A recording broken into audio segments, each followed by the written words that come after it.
Hi, and welcome back to Faithfully Feminist, a podcast about women, the church, and the tension between reverence and resistance, truth and transformation. This season, we're asking what it means to be a woman who loves the church, and yet still wrestles with it.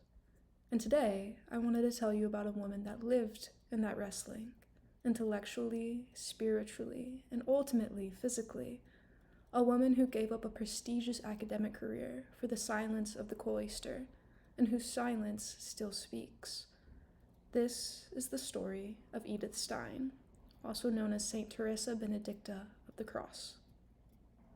Edith Stein was born in 1891 in Breslau, what was then Germany and is now Wrocław, Poland. She was the youngest of 11 children in a devout Jewish family. Her father died when she was 2. Her mother ran the family lumber business with resilience that left a deep impression on Edith, especially later, as she wrestled with the idea of womanhood. But as a teenager, Edith stopped believing in God. She considered herself an atheist and threw herself into her studies.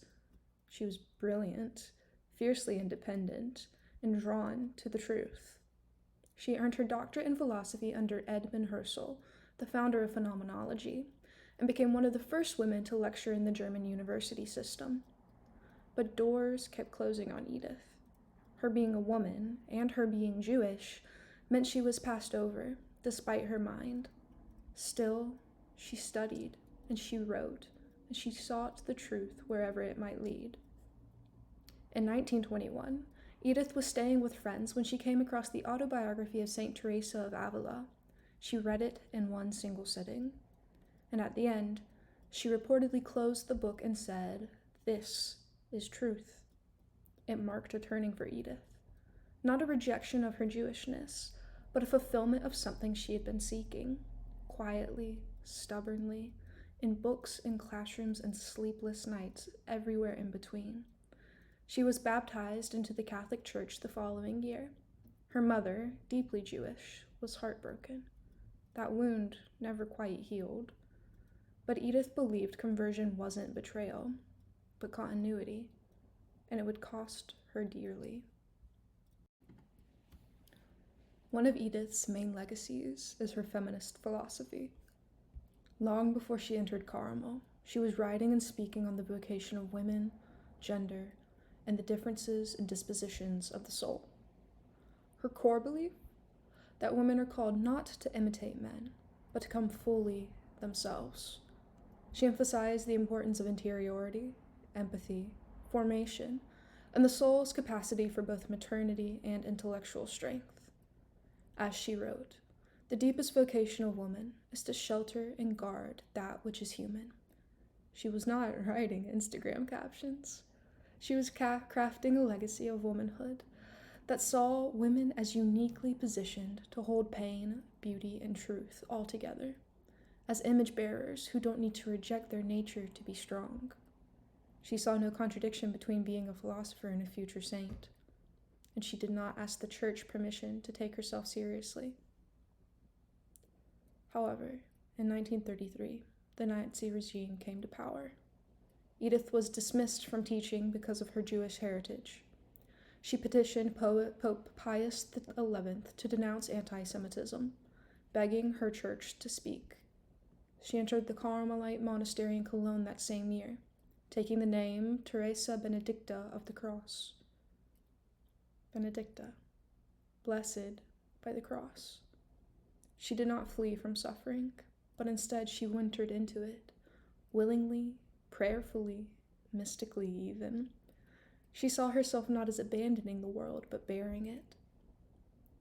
In 1942, she was arrested by the Gestapo and sent to Auschwitz. Her last words were to her sister Rosa, who had been arrested with her. They were simple. "Come, let us go for our people." They died in the gas chambers shortly after. A philosopher, a convert, a Jewish woman, a Carmelite nun, most of all a martyr. So what does Edith Stein offer us today?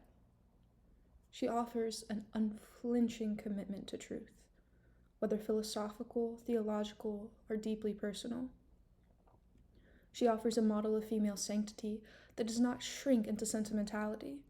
Her life is not a pastel portrait of piety, it is dark, weighty, and deeply thought through.